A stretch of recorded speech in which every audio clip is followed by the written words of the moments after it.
کیا دنیا مسافر خانہ ہے, یہ دین کی برکت ہے.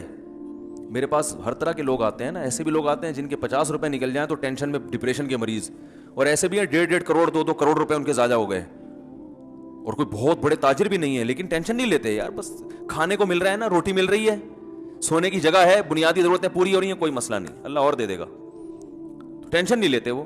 تو آپ مجھے بتاؤ, ایک آدمی جو ٹینشن لے رہا ہے وہ کروڑوں روپے کما کے بھی, کیا اس سے بہتر ہو سکتا ہے جو غریب ہو کے ٹینشن نہیں؟ اصل تو چیز ٹینشن ہے نا بھائی, پیسہ کیوں کماتا ہے؟ خوشی کے لیے کماتا ہے. تو جب وہ پیسہ نہیں ہو کے خوش ہو رہا ہے تو اس پیسے کا کیا کرنا جس پیسے میں خوشی نہیں ہے؟ خوشی نہیں ہے تو اس پیسے کا کرنا کیا ہے؟ تو وہ ان کی گاڑی چھن گئی, اللہ کی قدرت کے 1.5-2 سال کے بعد پولیس والوں نے ان کو فون کیا, آپ کی گاڑی پکڑی گئی ہے, آ جاؤ. وہ مل گئی دوبارہ. تو ہاں وہ تو مایوس ہو چکے تھے. میں نے کہا دیکھو, آپ نے انشورنس کروائی ہوتی تو پیسے لے کے آپ بھی بے فکر ہو جاتے, اور جب آپ بے فکر ہوتے تو پولیس والے تو ماشاءاللہ وہ تو آپ کو پتہ ہے وہ تو بہت زیادہ فکر کرتے ہیں مختلف چیزوں کی, پولیس والے بھی بیان سنتے ہیں بھائی. تو خیر جو ہے, تو اللہ تعالیٰ نے ہمیں یہ حکم دیا ہے کہ ٹینشن صرف ایک چیز کی لینی ہے آپ نے, آخرت کی, میرا آخرت میں بنے گا کیا, بس.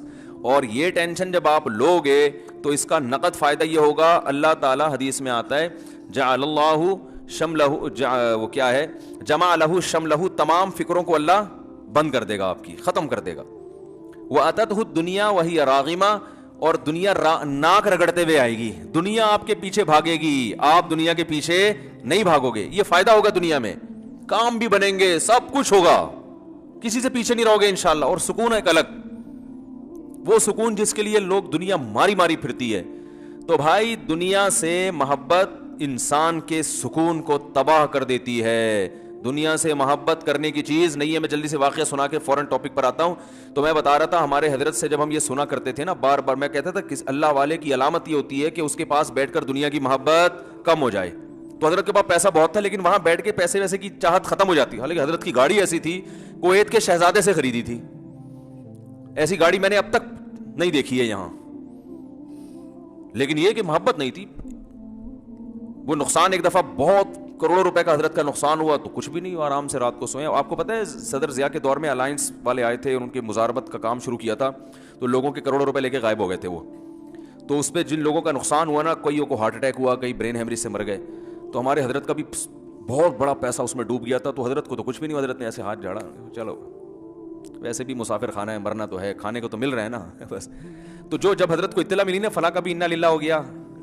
اب دیکھو اللہ کے بندو, تمہیں روٹی مل رہی ہے یار, تم سونے کی, تم سے گھر کسی نے نہیں چھینا, چلو ذاتی گھر نہیں تو کرائے کا تو ہے نا.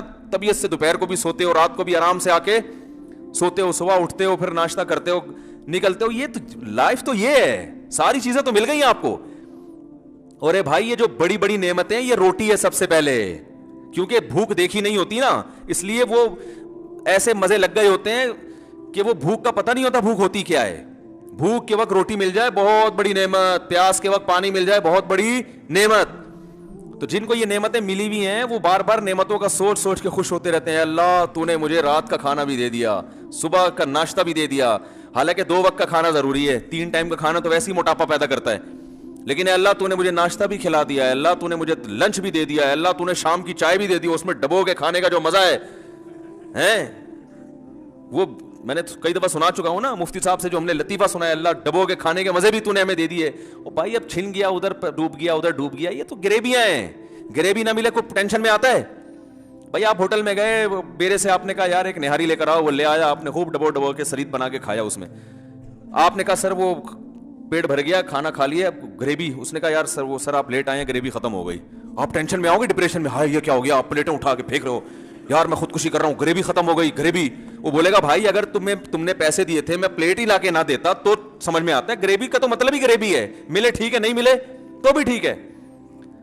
تو بھائی جان مسئلہ یہ ہے کہ نبی صلی اللہ علیہ وسلم نے ارشاد فرمایا, جس کو 2 وقت کھانا پیٹ بھر کے مل گیا, جسم کسی بڑی بیماری سے محفوظ, اور رات کو سر چھپانے کے لیے جگہ مل گئی, تمیز سے سو سکے, وہاں پہ آنا, نیند والی جگہ ہو, گرمی سردی سے بچنے کا انتظام ہو, مچھر ہو تو ان سے بچنے کا انتظام ہو. نیند یعنی اصل میں ضرورت نیند ہے, اور 4 دیواری ہے جہاں آدمی عزت کے ساتھ سو سکے, رہ سکے.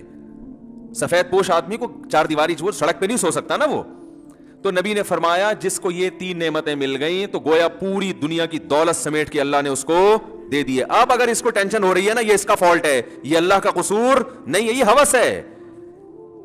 دیکھو ہیروئن چی کو آپ نے ہیروئن چی کو کیا کیا, آپ نے اس کو بھوک لگ رہی تھی, آپ نے اس کو کباب لا کے رکھ دیے, ٹکے لا کے رکھ دیے, ملائی بوٹی لا کے رکھ دی, کولڈ ڈرنک رکھ دی, آپ نے کہا کھاؤ. وہ تلاش کر رہا ہے سٹا ہے, سمجھے بات کو, مثال کو خوب اچھی طرح سمجھے.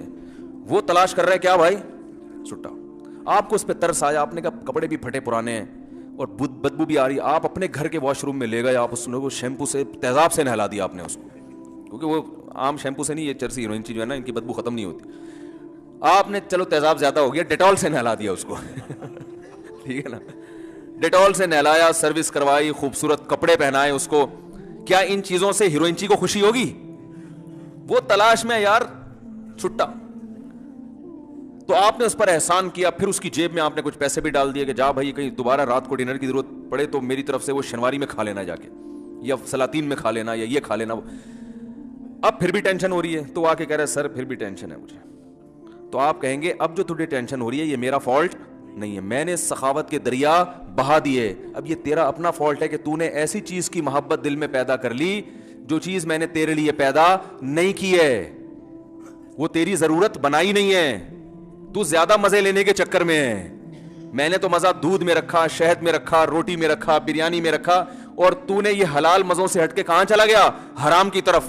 تو آ گیا شراب پر اور ہیروئن پہ آ گیا, یہ تیرا فالٹ ہے.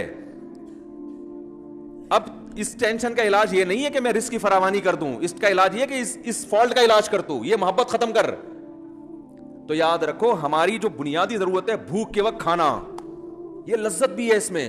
شدید بھوک لگ رہی ہو, دیکھو شدید بھوک لگ رہی ہو نا, کچھ بھی مل جائے مزہ آتا ہے کھانے میں, آتا ہے کہ نہیں آتا؟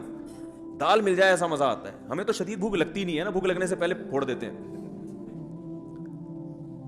تو وہ پھوڑنے کا لفظ میری زبان پہ بیان کر کے ایسا ہو گیا, وہ کہیں کسی بڑے ہوٹل میں جانا ہوا, بچے بھی ساتھ میں تھے, کوئی انوائٹڈ تھا, میں کہیں بیان تھا. تو جب میں وہاں گیا تو وہ بوفے سسٹم تھا نا, تو میں نے بچوں سے مذاق سے کہا, میں نے کہا بچوں پھوڑ دو, مذاق سے کہا نا ان کو, کیونکہ پیمنٹ بھی کی ہوئی تھی. تو وہ بچے کہتے ہیں ابو ایسا نہیں بولتے, لوگ مذاق اڑائیں گے کوئی سن لے گا تو مذاق اڑائے گا. میں نے کہا اڑانے تو بیٹا, اڑانے تو. میں نے کہا پھوڑ دو. تو وہ اصل میں شرما رہے تھے نا بچے نکالتے ہوئے, تو میں ان کو حوصلہ کرنے کے لیے کہ کھاؤ بیٹا. تو بنیادی جو ہماری ضرورت ہے, تو ہماری جو بنیادی ضرورت ہے وہ بھوک کے وقت روٹی کھانا, اور خوراک میں جو بنیادی خوراک ہے نا, آلو, گندم اور چاول, یہ انسان کی بنیادی خوراک ہے جس میں کاربوہائیڈریٹ ہوتا ہے, جو نشاستہ ہوتا ہے, جو ہماری باڈی کو رن کرنے میں کام آتا ہے. یہ بنیادی بیسک ضرورت ہے. یہ نہ ملے تو لوگ کہتے ہیں نا وہ دودھ پی رہے ہیں 1 کلو, وہ جب تک روٹی نہیں کھائے گا صحیح ہے نا, طاقت نہیں آتی جسم میں. تو یہ بھی مل رہی ہے الحمدللہ, یہ اللہ نے اتنا سستا کر دیا دنیا میں. روٹی نہ ملے چاول کھا لو, چاول نہ ملے آلو کھا لو. تو یہ اتنا سستا, یہ بیسک ضرورت ہے. اور دوسری ضرورت اللہ نے ہماری رکھ دی گھر, چاہے کرائے کا ہو چاہے ذاتی ہو, رہنے کی 4 دیواری ہو, تیسری کہ کوئی بیماری نہ ہو. تو یہ اگر مل گئی تو ہمیں خوش ہونا چاہیے. سمجھ رہے ہیں نا, اللہ ایسا کھا رہا ہوں ماشاءاللہ, بھوک سے بھی پریشان نہیں ہوتا, اور سونے کی جگہ بھی تو نے مجھے دے دی ہے, اور پہننے کے لیے لباس بھی مل گیا ہے, جو یہ بیسک ضرورتیں پوری ہو گئی, بس اب بھی خوش نہیں ہو رہا, تو اللہ کی قسم یہ اس کا اپنا فالٹ ہے. صحیح ہے نا, اس کا اپنا فالٹ ہے. یہ ہیروئن چی ہے. ہیروئن چی کو ہیروئن سے اتنی محبت نہیں ہوتی جتنی اس نے گاڑی بنگلے اور دنیا سے دل لگایا ہوا ہے. اس کا علاج کرو, جیسے ہیروئن چی کو سمجھایا جائے گا کہ علاج کرو. کہہ رہے کیسے بھائی, ڈاکٹری علاج بھی کرو اور نفسیاتی بھی. نفسیاتی یہ کہ بار بار سوچو کہ اس سے آہستہ آہستہ تمہارا سکون برباد ہو رہا ہے. یہ جو تمہیں سکون ملتا ہے نا سٹے لگا کے, یہ وقتی سکون ہے. نہیں یقین آتا تو جن لوگوں کو یہ سٹا نہیں ملتا, جو نہیں پیتے, ان کے چہروں پہ رونق دیکھو, تم سے کروڑا گنا زیادہ ہے. اگر اس میں سکون ہوتا تو جو نہیں پیتے وہ تو ٹینشن سے مر جاتے, جبکہ ہم دیکھ رہے ہیں جو نہیں پیتے ان کے چہروں پہ بھی رونق ہے, وہ تم سے زیادہ خوش ہیں. تو یہ بار بار وہ سوچے گا تو چھوڑنے پر آمادہ ہوگا نا, پھر وہ علاج کی فکر کرے گا. بھائی بتاؤ, اگر وہ اس کا نظریہ ہی ٹھیک نہیں ہے, وہ کہے سکون میں وہ ہے جو پیتا ہے, تو وہ تو پاگل ہے نا, اس کا علاج ہو سکتا ہے. تو یاد رکھیں, اسی طرح جو بیسک بنیادی ضرورتیں جب آپ کی پوری ہو گئیں, اس کے بعد اگر آپ کو سکون نہیں ہے, تو سکون نہ ہونے کی وجہ یہ ہے کہ آپ دنیا سے محبت کر بیٹھے ہیں, آپ غریبیوں کے چکر میں پڑ گئے ہیں. تو اس کا حل یہ نہیں ہے کہ آپ کی حاجات پوری کر دی جائیں, آپ کی تنخواہ ڈبل ہو جائے, آپ کے پاس لوگ اپنے مسائل حل کروانے آتے ہیں. یہ کریں کہ ایک صاحب آئے, میں اتنی ٹینشن میں ہوں, میری بیگم بھاگ گئی ہے اور علیحدگی کا مطالبہ کر رہی ہے اور 1 سال سے میں اس کو منا رہا ہوں, مان نہیں رہی. تو میں نے کہا بھائی آپ کے دل میں اس کی محبت بہت زیادہ ہے, ٹھیک ہے نا, تو اس لیے آپ ٹینشن میں آ گئے. اگر وہ آ گئی تو جو ٹینشن آپ کو ہو رہی ہے وہ اس کو ہونا شروع ہو جائے گی. ٹھیک ہے نا, کیونکہ اس کے ایٹیٹیوڈ سے لگتا ہے کہ جتنی آپ کے دل میں اس کی محبت ہے بالکل اسی حساب سے اس کے دل میں آپ کی نفرت ہے. کیونکہ آپ اتنا پیچھے پڑ گئے پھر بھی نہیں آ رہی, تو اس کا 1 سال کم تو نہیں ہوتا نا. میں نے کہا یہ اس کی علامت ہے کہ آپ جتنا اس سے چاہتے ہیں اتنا ہی وہ آپ سے باقاعدہ ماشاءاللہ نفرت کرتی ہے. تو جیسے آپ کی محبوب چیز ملنے سے آپ کو خوشی ہوگی, تو اس کی قابل نفرت چیز ملنے سے اس کو ٹینشن ہوگی کہ نہیں ہوگی؟ کیا ہو گیا بھائی, بات صحیح کر رہا ہوں کہ نہیں کر رہا؟ تو میں نے کہا آپ اس پہ خوش کہ وہ آپ کو مل جائے, وہ اس پہ خوش کہ آپ اس کو نہ ملے. تو اب میں نے کہا اس ٹینشن کا حل یہ نہیں ہے کہ وہ آ جائے. وہ کیوں آئے گی بھائی؟ اللہ نے چاہتے پوری کرنے کی جگہ دنیا رکھی نہیں ہے. کسی کی آ جاتی ہے, اکثروں کی تو جو گئی تو پھر بات واپس نہیں آتی. رپورٹ یہی ہے, جو رپورٹیں ہیں نا ہماری اپنی بھی بہت ساری رپورٹیں ہوتی ہیں, لوگ بتاتے رہتے ہیں نا, تو ایک رپورٹ میں بھی مرتب کر سکتا ہوں. رپورٹ یہی ہے کہ اکثر نہیں آتی. تو اس کا حل یہ کہ دل وہاں سے ہٹاؤ, دل ہٹاؤ وہاں سے. کہہ رہے نہیں میرا دل نہیں ہٹتا. تو میں کہتا ہوں میں نے کہا پہلے یہ فیصلہ کر لو کہ میں غلطی پر ہوں اور مجھے اپنے دل کا علاج کرنا ہے. پہلے مانو تو صحیح کہ میں غلطی پر ہوں. آپ تو مان نہیں رہے کہ میں غلطی پر ہوں. جو آدمی کہہ رہا ہے مجھے وہ چاہیے, مجھے وہ چاہیے, مجھے وہ چاہیے. جب ہیروئنچی کہہ رہا ہے کہ مجھے ہیروئن چاہیے, مجھے ہیروئن چاہیے بس. اب کوئی ہیروئنچی میرے پاس آئے, کہہ رہا مجھ صاحب 1 ہفتے سے سٹا نہیں پیا میں بہت ڈپریشن میں ہوں, آپ اللہ سے دعا کرو مجھے ایک پڑیا مل جائے. خدا کی قسم آپ اس مثال کو مذاق سمجھیں گے, لیکن دنیا میں ہو یہی رہا ہے کہ اپنی خواہشات پوری کر کے ٹینشن ختم کرنا چاہتے ہیں. سمجھ میں آ رہی ہے بات؟ کیونکہ غیر مسلموں سے یہی سیکھا ہے. غیر مسلم کہتے ہیں آپ کی جتنی خواہشات پوری ہوں گی آپ کی ٹینشنیں کم ہوگی. اگر میرے بھائی ایسا ہوتا تو اللہ نہ کرے معاذ اللہ سب سے زیادہ ٹینشن تو پھر نبی کو ہوتی. ان کی تو خواہشات ہی پوری نہیں ہوئی. 40 دن گھر میں چولہا نہیں جلتا تھا ان کا. یوسف علیہ السلام تو بےچارے ڈپریشن میں چلے جاتے, وہ تو آدھی زندگی تو ان کی جیل میں گزری ہے. یعقوب علیہ السلام کہتے ہیں اللہ ساری جوانی میرے بچے سے الگ گزر گئی, اب بڑھاپے میں بچہ مل کے کیا رہ گیا, 4 دن کی زندگی رہ گئی تھی. وہ تو یہ سوچتے نا. لیکن ہم دیکھتے پیغمبروں کی زندگیاں ٹینشنوں میں, مگر کوئی ڈپریشن کی گولی نہیں کھا رہے. بتاؤ یوسف علیہ السلام اتنا عرصہ جیل میں رہے, پہلے کنویں میں ڈال دیا ان کو, پھر کنویں سے نکالا تو بازاروں میں بکے, جھوٹے الزام لگے, جھوٹے الزام لگ کر جیل میں ڈال دیا گیا. تو کبھی کہیں قرآن میں آتا ہے کہ یوسف علیہ السلام نے پھر وہاں کسی روحانی عامل سے رابطہ کیا کہ یار کسی نے کچھ کر دیا میرے اوپر, ٹینشن, یہ بڑا مسئلے کیا ہو گئے ہیں یار, مسلسل کام بگڑتے جا رہے ہیں. میں ابا کو سب سے زیادہ محبوب تھا, ہونا تو یہ چاہیے تھا ساری جائیداد ابا میرے نام کر دیتے, لیکن ہوا کیا ہے, میں نے بھائیوں کا کبھی کچھ بگاڑا نہیں. یہ آواز میں ایکو کیوں پیدا ہو رہا ہے بھائی؟ میں نے بھائیوں کا کبھی, باہر کا مائک مجھے لگ رہا ہے اسپیکر آن ہے, میں نے کبھی کسی کا کچھ بگاڑا نہیں, بھائیوں نے مجھے کنویں میں ڈال دیا. پھر ابھی میں 7-8 سال کا بچہ تھا, کنویں سے نکال کے بازاروں میں مجھ جیسے شہزادے کو بیچا گیا. پھر بیچ کے چلو تھوڑے دن سکون کا سانس ملا تھا بادشاہ کے, چلو کسی اچھی جگہ چلا گیا بکے میں, تو سکون کا سانس ملا تھا. اور میں نے بادشاہ سے وفا کی, اس کی بیوی پہ کبھی غلط نظر نہیں ڈالی, اسی کی بیوی نے جھوٹا الزام لگا کے چلو محل میں آ کے کچھ سکون ملا تھا. وفا کی سزا یہ ملی کہ جیل میں چلے گئے. اور پھر جیل میں جب ہم گئے ہیں تو ایک آدمی کو میں نے خواب کی سچی تعبیر بتائی, اس کو میں نے کہا بادشاہ کو بتانا کہ مجھے جیل سے نکالے, تو وہ کمبخت جا کے بادشاہ کو بتانا ہی بھول گیا, کسی نے کچھ کر دیا ہے بیٹا. یہ تو بندش کے علاوہ کچھ ہو ہی نہیں سکتا, یہ تو بھائی 100% بندش ہے. کیا خیال ہے بھائی؟ اور اللہ کو میں ہی ملا ہوں ٹینشنوں کے لیے, میں ہی ملا ہوں اللہ کو, ساری جوانی اسی میں گزر گئی, سب کچھ, ایک دن بھی ٹینشن والی بات ان کی زبان سے نہیں نکلی. جب بات کر رہے ہیں ایسے پیارا کلام ان کی زبان سے نکل رہا ہے. جب اتنی ٹینشنوں کے بعد بادشاہ کے محل میں پہنچے نا, اور وہ دروازے بند کر کے اس کی بیوی نے زنا کی دعوت دی, کوئی اور ہوتا کہتا بھائی میں تو ٹینشن میں ہوں, میں تو کر لوں, تو میرے لیے تو گنجائش ہے, مجھے تو یہاں نکاح کون کرے گا, اجنبی ہوں, ہے نا.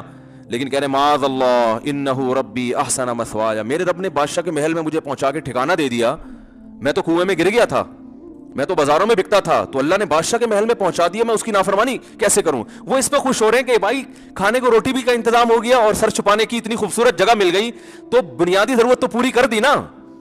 تو اب اس کا شکر کا تقاضا یہ تھوڑی ہے کہ میں برائی کی طرف جاؤں, یہ تو نہیں ہو سکتا مجھ سے. پھر جب الزام لگ کے جیل میں گئے ہیں, جیل میں جانے کے بعد جو 2 شخص آئے نا تعبیر پوچھنے کے لیے, تو ان کو پہلے دین کی دعوت دے رہے ہیں, ان کو خواب کی تعبیر کے بتا کے کہہ رہے ہیں کہ دیکھو ذالک من فضل اللہ علینا, میں نے سچی تعبیر جو تمہیں بتائی ہے نا, یہ اللہ کا ہم پہ فضل ہے. حالانکہ وہ کہہ سکتے تھے اللہ کا فضل کہاں سے بھائی, دیکھو جیل میں پڑے ہیں یار بغیر کسی جرم کے بھائی. لیکن خواب کی تعبیر سچی بتا دینا اللہ کی ایک نعمت ہے نا, یہاں نعمت کو ہائی لائٹ کر رہے ہیں کہ بھائی یہ میری بنیادی ضرورت نہیں ہے کہ میں خوابوں کی تعبیر بتاؤں, لیکن اللہ نے میرے اوپر ایک الگ سے احسان کیا جو عام لوگوں پہ نہیں ہوتا. وہ احسان یہ کہ میں تعبیر بتاتا ہوں سچ نکلتی ہے بالکل. پھر آگے بتا رہے ہیں دیکھو یہ جو اللہ نے مجھے اتنا پروٹوکول دیا ہے, اتنی عزت دی, اس لیے کہ میں شرک نہیں کرتا, توحید پر ہوں, میں تبلیغ بھی کر دی ان کو کتنے زیادہ. یعنی پھر جب جیل سے چھوٹے ہیں, جیل سے چھوٹ کے پھر ابا کو بلایا, ابا آئے اور سارے بیٹے آ گئے, تو پھر ابا سے بغلگیر ہوئے مصر میں نا, تو پھر ابا کو جو کہانی سنا رہے ہیں ماضی کی, اس میں ٹینشن والے سارے واقعات کو اسکپ کر دیا انہوں نے, ٹھیک ہے نا. کنویں میں ڈالنے کا تذکرہ کر ہی رہے, کنویں سے نکلنے کا کر رہے ہیں. جیل میں جانے کا تذکرہ نہیں کر رہے, جیل سے نکلنے. اذ اخرجنی من السجن, میرے رب نے اس وقت بڑا احسان کیا جب مجھے جیل سے نکالا ہے بھائی, کیونکہ بہت سے جیل میں جاتے ہیں نکلنا نصیب نہیں ہوتا. میرے رب نے احسان کیا مجھے جیل سے نکالا. اب چونکہ بھائیوں کو معاف بھی کر چکے تھے تو اب ان کو بھی آر نہیں دلا رہے کہ تم کمبختوں نے مجھے کنویں میں ڈالا تھا تو میرے رب نے احسان کر کے مجھے کنویں سے نکال لیا. جب معاف کر دیا تو اب کیا تذکرہ, من بعد ان نزغ الشیطان بینی وبین اخوتی. یہ سب کچھ اس وقت ہوا جب شیطان نے میرے اور بھائیوں کے درمیان غلط فہمیاں ڈال دی تھی, نفرت ڈال دی تھی. سارا جو برائی شیطان پہ ڈال دی, ٹھیک ہے نا, بلی کس پہ ڈال دی, شیطان پہ. کیسا ظرف ہے بھائی, لا تثریب علیکم اليوم, کوئی گناہ نہیں ہے, معاف کیا جاؤ یار, بس مقدر تھا, اللہ نے ایسے ہی مصر کا بادشاہ بنانا تھا, نوازنا تھا, ہو گیا. اور وجاء بکم من البدوی, اے میرے ابا اللہ نے آپ پر احسان کیا, گاؤں سے نکال کے آپ کو شہر لے آیا. ساری نعمتیں بیان کریں. ایک دفعہ بھی نہیں کہا کہ ابا وہ سفلی ہو گیا تھا, وہ فلانا جو ہے نا بنگالی بابا, وہ بنگال کا جادو جو لکھے ہوتے ہیں نا, وہ میں اس کے پاس گیا تھا تو یہ ہوا ہے. وہ جو بابا بیٹھا ہوتا ہے اس کے تو وارے نیارے ہو جاتے. حضرت یوسف علیہ السلام نے بیان کیا ہے, اللہ اپنے والد سے کہا جا بکم من البدوی, اللہ آپ کو گاؤں سے لے کر آیا, دیہات سے لے کر آیا. کیسا صبر, کتنے آرام سے اس غموں کو, اس لیے کہ بھائی یہ تو دنیا میں جو بنیادی ضرورت کی چیزیں تھیں وہ تو بہرحال مل رہی تھی. خواہشات پوری کرنے سے کبھی بھی سکون نہیں ملے گا. خواہشات پوری ضرور کریں, ہوس نہ کریں, پوری ہو گئی اچھی بات ہے, گریوی مل جاتی ہے خوش ہوتا آدمی, چلو یار روٹی بیوہ ہو گئی تھی, روٹی بیوہ ہو جاتی ہے نا وہ, تو اب چلو یہ تو بو کے کھا لیں گے روٹی بھی. گریوی کا جو فلسفہ ہے وہ یہ تھا کہ روٹی بچ جائے, ضائع نہ ہو جائے نا, اور نہیں ہے تو کوئی بات نہیں, کھا تو لیا نا ہم نے, تو بنیادی ضرورت تو پوری ہو گئی. اب ٹھیک ہے, لوگ کیا کرتے ہیں, فلاں کے پاس ایسا, فلاں کے پاس ایسا, تو بھائی فلاں بھی مر کے ختم ہو جائے گا تھوڑے دنوں میں, ٹھیک ہے نا. بڑے بڑے آئے, مر کے چلے گئے, قبر میں آپ کی اس سے ملاقات ہوگی, ایک ہی کنڈیشن میں ہوں گے دونوں. جس نے بنگلہ بنا لیا, جو کرائے پہ رہ رہا ہے, مرنے کے بعد قبر میں الیک سلیک ہوگی برزخ میں, ہاں بھائی اب کیا کہے گا, بھائی میری بھی جیب خالی, تمہاری بھی جیب خالی. تو فیوچر دونوں کا ایک جیسا. آپ کرائے کے گھر میں رہ رہے ہیں, آپ کو پتا ہے فیوچر میرا ایسا ہے کہ بحریہ ٹاؤن پہ 6 بنگلے مل جائیں گے مجھے, خوش ہو گے نا آپ. اور ایک اپنے گھر میں رہ رہا ہے, اس کو پتا ہے کہ فیوچر ایسا ہے کہ میں یہاں سے نکال دیا جاؤں گا, تو خوش کون ہوگا فیوچر کو دیکھ کے. تو فیوچر ہم سب کا ایک جیسا ہونے والا ہے, ٹھیک ہے. تو کسی کی ترقی سے نہ تو جلنے کی ضرورت, نہ ٹینشن میں آنے کی ضرورت. ترقی ہے یہ ترقی کے بعد پھر تنزل ہے, مرنے کے بعد بالکل ایک جیسے.